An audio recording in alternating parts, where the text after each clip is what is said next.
खबर लखनऊ से है, जहां 69,000 शिक्षक भर्ती के तहत चुने गए 6800 आरक्षित वर्ग के शिक्षक अभ्यर्थियों ने नियुक्ति की मांग की है। वहीं नियुक्ति की मांग को लेकर जमकर नारेबाजी भी की गई है। आपको बता दें कि उप मुख्यमंत्री केशव प्रसाद के आवास का घेराव करके जमकर नारेबाजी की गई है।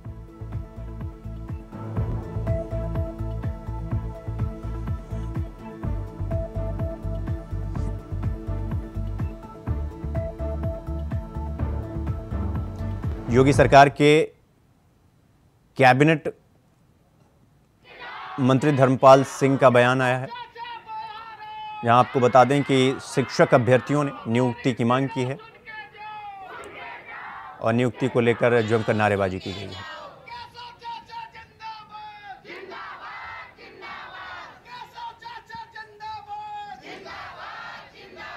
तो डिप्टी सीएम केशव प्रसाद के आवास के बाहर का ये दृश्य है जो आप इस वक्त देख रहे हैं, जहां पर अभ्यर्थी बैठ करके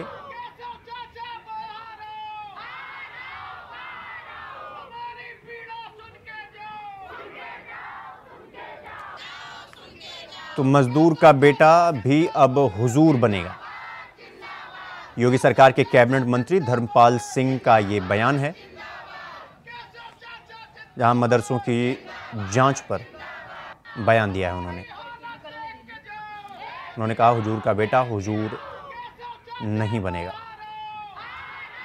बल्कि मजदूर का बेटा भी अब हुजूर बनेगा। योगी सरकार के कैबिनेट मंत्री धर्मपाल सिंह का ये बयान है जो हम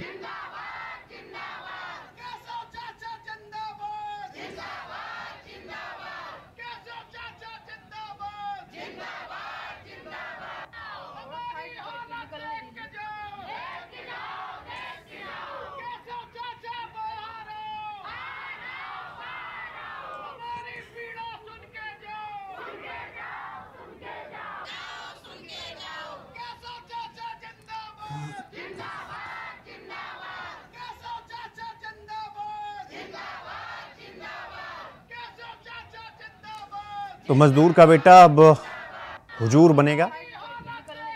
ये योगी सरकार के कैबिनेट मंत्री धर्मपाल सिंह का बयान।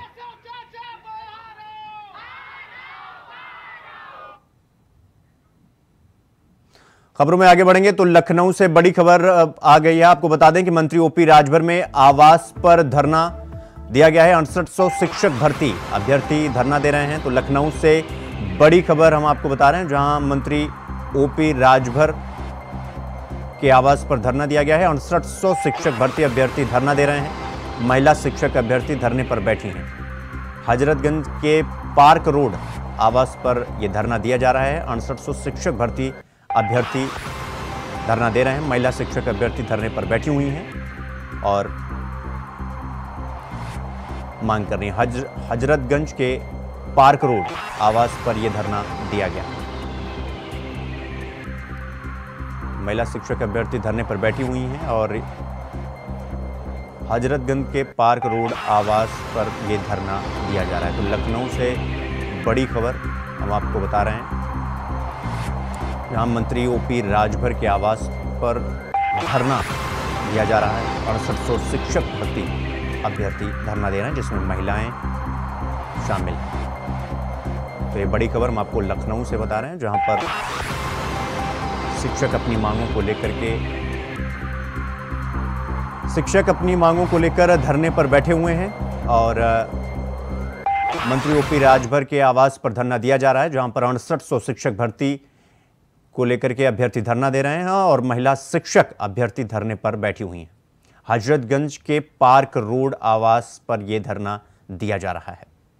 तो मंत्री ओपी राजभर में के आवास पर धरना दिया जा रहा है। इसी खबर पर हमारे सहयोगी मोहम्मद आसिफ हमारे साथ जुड़ गए हैं। आसिफ, ये 6800 शिक्षक भर्ती को लेकर के जो धरना दे रहे हैं, शिक्षक अभ्यर्थी धरने पर बैठे हैं, इसको लेकर के क्या खबर है आपके पास? जी बिल्कुल, बता दूं कि 6800 शिक्षक भर्ती अभ्यर्थी लगातार नियुक्ति पत्र की मांग को लेकर लगातार प्रदर्शन कर रहे हैं। आज सुबह डिप्टी सीएम केशव प्रसाद मौर्य के घर के बाहर प्रदर्शन किया और शाम 4:30 बजे के बाद शिक्षक भर्ती अभ्यर्थी जो है सुभाषपा अध्यक्ष और मंत्री ओम प्रकाश राजभर के आवास पर पहुंच गए, जहां पर वह नियुक्ति पत्र की मांग को लेकर प्रदर्शन करने लगे। लेकिन पुलिस भी मौके पर पहुंच गई, सभी को गिरफ्तार कर जो है इको गार्डन ले जाया गया। इस वक्त हम मौजूद हैं ओम प्रकाश राजभर के घर के बाहर। आप देख सकते हैं कि जो है यहाँ पर जब शिक्षक भर्ती अभ्यर्थी पहुंचे तो अंदर से यह कहा जा रहा है कि गेट भी बंद कर लिया गया। तो कहने का मतलब यह है कि जिस तरह से शिक्षक अभ्यर्थी अपनी नियुक्ति पत्र की मांग को लेकर लगातार प्रदर्शन कर रहे हैं, लगातार जूझ रहे हैं और इनकी सुनवाई करने वाला कोई नहीं है। चाहे डिप्टी सीएम केशव प्रसाद मौर्य के बाहर जो प्रदर्शन हुआ वहां भी जो है कोई फरियाद सुनने नहीं पहुंचा। और यहाँ पर अगर बात करें सुभाषपा अध्यक्ष और मंत्री ओम प्रकाश राजभर के आवास के सामने, तो यहाँ भी अपनी मांगों को लेकर जो है अभ्यर्थी धरने पर बैठ गए। लेकिन यहीं से पुलिस को सूचना मिलती है कि अभ्यर्थी जो है धरने पर बैठे और पुलिस पहुंची और सभी अभ्यर्थियों को अपने साथ जो है ले गई और कहा जा रहा है कि सभी को इको गार्डन भेजा जाएगा। बता दूं कि जिस तरह से अभ्यर्थी अपनी मांग पत्र को लेकर लगातार जूझ रहे हैं, इको गार्डन में लगातार उनका अनवरत प्रदर्शन चल रहा है, तो ऐसे में कहीं न कहीं अब जो अभ्यर्थी हैं उनका कहना है कि सरकार उनकी सुन नहीं रही है और वह लगातार मंत्रियों के चौखट पर पहुंच रहे हैं। आज एक आस जो है सुभाषपा अध्यक्ष ओम प्रकाश राजभर मंत्री से भी जागी उनकी और सभी अभ्यर्थी जो है पहुंच गए सुभाषपा अध्यक्ष के आवास पर। लेकिन यहाँ भी उन्हें हिरासत में ले लिया गया और सरकारी गाड़ी से उन्हें इको गार्डन जो है भेजा गया। जी आसिफ, मैं आपसे दो चीज जानना चाहूंगा। पहला तो ये कि अभ्यर्थी कितने दिन से लगातार डिप्टी सीएम के आवास के बाहर धरना प्रदर्शन दे रहे हैं, और दूसरा ये कि ओपी राजभर के आवास के बाहर भी अब प्रदर्शन देना शुरू हो चुका है, इसमें महिलाएं भी हैं और पुरुष भी हैं। तो सवाल मेरा ये है कि क्या सरकार की तरफ से कोई प्रतिनिधि आया इनसे बातचीत करने के लिए, कुछ निवारण निकल रहा है या बस ये प्रदर्शन लगातार इस तरीके से चल रहा है? जी बिल्कुल, बता दूं कि जो 6800 अभ्यर्थी हैं अपनी नियुक्ति पत्र की मांग को लेकर महीनों से प्रदर्शन कर रहे हैं और इनका प्रदर्शन बीजेपी कार्यालय के सामने भी हो चुका है, मंत्री संदीप सिंह के आवास के बाहर हो चुका है, डिप्टी सीएम केशव प्रसाद मौर्य के बाहर हो चुका है और आज जो है सुभाषपा अध्यक्ष और मंत्री ओम प्रकाश राजभर के आवास के सामने प्रदर्शन के लिए बैठ गए। तो अभ्यर्थियों का कहना है कि जिस तरह से उनकी जो जायज मांगे है उसको सरकार सुनना नहीं चाह रही है और जब तक उनकी मांगे पूरी नहीं हो जाती तब तक वह प्रदर्शन करते रहेंगे और सरकार को उनकी बातें सुननी होगी और उन्हें जो नियुक्ति पत्र मिलना है वह लेकर ही रहेंगे और चाहे जितना संघर्ष करना पड़े अभ्यर्थियों को वह करेंगे। और यही वजह है कि लगातार जो है अब शिक्षक अभ्यर्थियों का जो है लगातार प्रदर्शन तेज हो चला है। हालांकि इसमें महिलाएं भी शामिल है, उनका कंधे से कंधा मिलाकर जो पुरुष अभ्यर्थी है उनके साथ धरने पर बैठ रही है। और यह कहा जा सकता है कि आने वाले समय में जिस तरह से संकेत मिल रहे हैं शिक्षक भर्ती अभ्यर्थियों की तरफ से, अब इस प्रदर्शन को और तेज किया जाएगा। फिलहाल देखने वाली बातें होगी कि जिस तरह से उनकी मांगे जो है सरकार ऐसा आरोप लगा रहे हैं अभ्यर्थी कि उनकी सरकार सुनना नहीं चाहती है और वह लगातार जो है मंत्रियों के दफ्तर और आवास का चक्कर काट रहे हैं, बीजेपी कार्यालय के सामने प्रदर्शन कर रहे हैं। तो ऐसे में कहीं न कहीं जो है अब जो इनकी मांग है, मांगों को लेकर प्रदर्शन है, अब जो है माना जा रहा है कि सरकार भी सोचने पर मजबूर हो सकती है। जी आसिफ, चूंकि प्रदर्शन तो लगातार उग्र होता हुआ जा रहा है, पहले डिप्टी सीएम के आवास के बाहर था और अब मंत्री ओपी राजभर के भी आवास के बाहर प्रदर्शन चलना शुरू हो गया है, लेकिन क्या सरकार के तरफ से अभी तक, जब तक ये प्रदर्शन शुरू हुआ और अभी तक, क्या कोई प्रतिनिधि इनसे बातचीत करने नहीं आया या इनकी समस्याओं को हल करने की कोशिश नहीं की? क्या बिल्कुल भी सरकार की तरफ से जो कोशिश किया गया वो नगण्य रहा? जी बिल्कुल, बता दूं कि जिस तरह से अभ्यर्थियों का प्रदर्शन चल रहा है और लगातार उनका प्रदर्शन इको गार्डन में भी जारी है और अपनी आवाज बुलंद करने के लिए वह मंत्रियों के आवास पर भी पहुंच रहे हैं, लेकिन उन्हें क्योंकि अभ्यर्थियों का कहना है कि उन्हें सिर्फ आश्वासन दिया जा रहा है, जो उनकी मांगे हैं उस पर कोई विचार विमर्श नहीं किया जा रहा है। अगर बात करें विपक्ष की, तो विपक्ष में भी लगातार समाजवादी पार्टी की तरफ से भी अभ्यर्थियों के समर्थन में मांग की जा चुकी है, लेकिन जो मांगे हैं वह जब तक पूरी नहीं होती हैं और जिस तरह से अभ्यर्थी जो है प्रदर्शन कर रहे हैं, केशव प्रसाद मौर्य के आवास के बाहर नारेबाजी करते हैं, फिर उसके बाद आज ही जो है ओम प्रकाश राजभर के आवास पर पहुंचते हैं, तो इनकी बातें जो है, इनका सीधे तौर पर आरोप है कि सरकार इनकी बातों को सुनना नहीं चाहती। ऐसे में उनकी लगातार परेशानी भी बढ़ रही है, क्योंकि कहा यह भी बताया गया कि कई आसिफ, ठीक है, बहुत बहुत धन्यवाद आपका हमारे साथ जुड़ने के लिए। खबरों में आगे बढ़ेंगे। आपको बता दें कि मुरादाबाद में योगी सरकार के कैबिनेट मंत्री धर्मपाल सिंह ने मदरसों की जांच पर बयान दिया है। उन्होंने कहा कि न्याय सबको मिलेगा, लेकिन तुष्टीकरण किसी का नहीं होगा। हिंदू और मुस्लिम के आधार पर बीजेपी काम नहीं करती, मोदी सरकार भी काम नहीं करती, और कहा कि अब हुजूर का बेटा हुजूर नहीं, मजदूर का बेटा भी हुजूर बनेगा। साथ ही 400 पार पर अखिलेश यादव के किए गए कटाक्ष पर उन्होंने कहा कि अब अखिलेश जी क्या कर रहे हैं ये तो जनता निर्णय लेगी। समाजवादी पार्टी सच में अपराध और अपराधियों से जुड़ी हुई पार्टी रही है, इसलिए यूपी की जनता ने सपा को स्वीकार्य नहीं किया है, इसलिए उनको डर लग रहा है।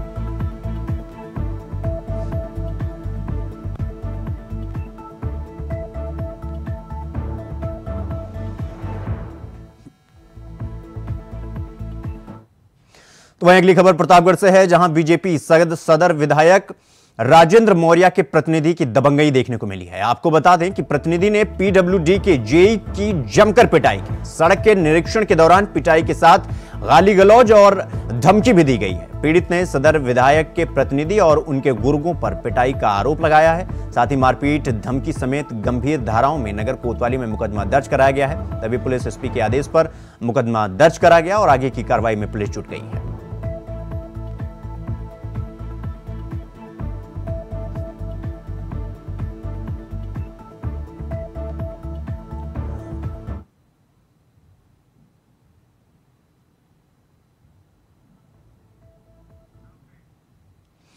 खबर मैनपुरी से है, जहां अनुसूचित जाति की महिला जिला महामंत्री को धमकी मिली है। आपको बता दें कि महिला नेत्री को फोन पर एसिड अटैक की धमकी मिली है।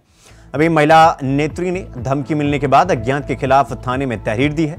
तहरीर के बाद थाना एलाऊ पुलिस ने मुकदमा दर्ज कर लिया है और जांच पड़ताल में भी जुट गई है पुलिस।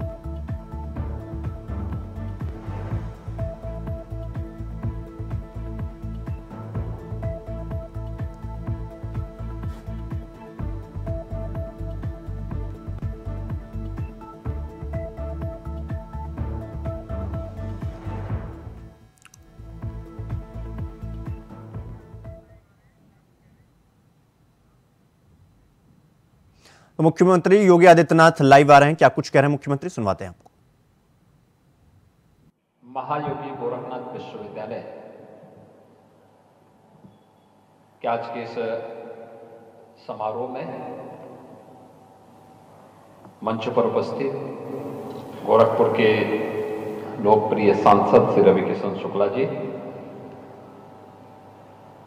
पिपराइच क्षेत्र के लोकप्रिय विधायक श्री महेंद्रपाल सिंह जी, विश्वविद्यालय के कुलपति major general doctor Atul Vajpayee ji, संकाय अध्यक्ष नर्सिंग एवं पैरामेडिकल संकाय डॉक्टर टीएस आजेता जी, महायोगी गोरखनाथ चिकित्सालय बालापार के निदेशक colonel doctor Rajesh Bahl ji, faculty of pharmaceutical sciences के संकाय अध्यक्ष डॉक्टर शशिकांत सिंह जी, महायोगी गोरखनाथ विश्वविद्यालय से जुड़े हुए सभी आचार्यगण, यहाँ के छात्र छात्राएं और उपस्थित सभी सम्मानित अतिथि और महानुभाव, आज शिवरात्रि का पावन पर्व भी है और साथ ही साथ अंतर्राष्ट्रीय महिला दिवस भी। इन दोनों दिवसों की आप सबको हृदय से बधाई। मुझे प्रसन्नता है कि महायोगी गोरखनाथ विश्वविद्यालय ने दोनों आयोजनों को बेहतर तरीके से प्रस्तुत करने के लिए, जिसमें विश्वविद्यालय की पहल भी है, शासन की पहल भी है, समाज के पर्व त्योहारों का भी और अंतर्राष्ट्रीय जगत में जिस पर्वों की महत्व है, इन सबको ध्यान में रख करके आज महिला सम्मान, उनका स्वावलंबन और उनके सशक्तिकरण के लिए सिलाई कढ़ाई से जुड़ी हुई मशीनों को 221 ऐसी जो अगल बगल की महिलाएं हैं जिन्होंने इसका प्रशिक्षण लिया, उन्हें सिलाई मशीन उपलब्ध कराया जा रहा है। जिन्हें यह उपलब्ध कराया जा रहा है, मैं उनको हृदय से बधाई देता हूं। और जिन्होंने प्रशिक्षण दिया है, महाराणा प्रताप पीजी कॉलेज जंगल दूषण के ऐसे प्रशिक्षकों को भी मैं हृदय से धन्यवाद देते हुए आप सबके उज्ज्वलमय भविष्य की कामना करता हूं। मुझे प्रसन्नता है कि विश्वविद्यालय अपने परंपरागत पाठ्यक्रम के साथ ही, यानी पठन पाठन के कार्यक्रम के साथ साथ अन्य तमाम रचनात्मक गतिविधियों का केंद्र बिंदु भी बना हुआ है। वास्तव में संस्था के पीछे का उद्देश्य ही यही है, हम समाज के सापेक्ष बने, समाज के निरपेक्ष नहीं। क्योंकि जिस समाज में हम रह रहे हैं, जिस लोकेलिटी में हम रह रहे हैं, उसका भी हमारे निर्माण में कुछ योगदान है। कुछ न कुछ प्रत्यक्ष या अप्रत्यक्ष रूप से वह हमारे साथ इस विकास के अभियान का हिस्सा बना हुआ है। हम उसको कैसे नजरअंदाज कर सकते हैं? अक्सर होता क्या है, हम संस्थाएं बनाते हैं, लेकिन वे संस्थाएं स्थानीय सोसाइटी के साथ संबंध नहीं रख पाती, उनसे निरपेक्ष हो जाती है। और परिणाम क्या होता है? लोगों को पता ही नहीं होता कि यहां पे कोई संस्था है या नहीं है।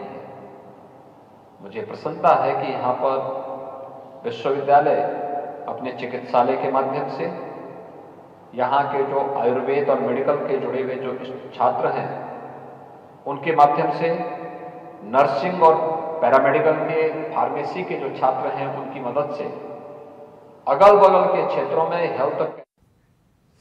तो अभी आप उत्तर प्रदेश के मुख्यमंत्री योगी आदित्यनाथ को सुन रहे थे। फिलहाल अभी के लिए मैं आप सबसे इजाजत लेना चाहूंगा। देखते रहिए इंडिया वॉइस। नमस्कार।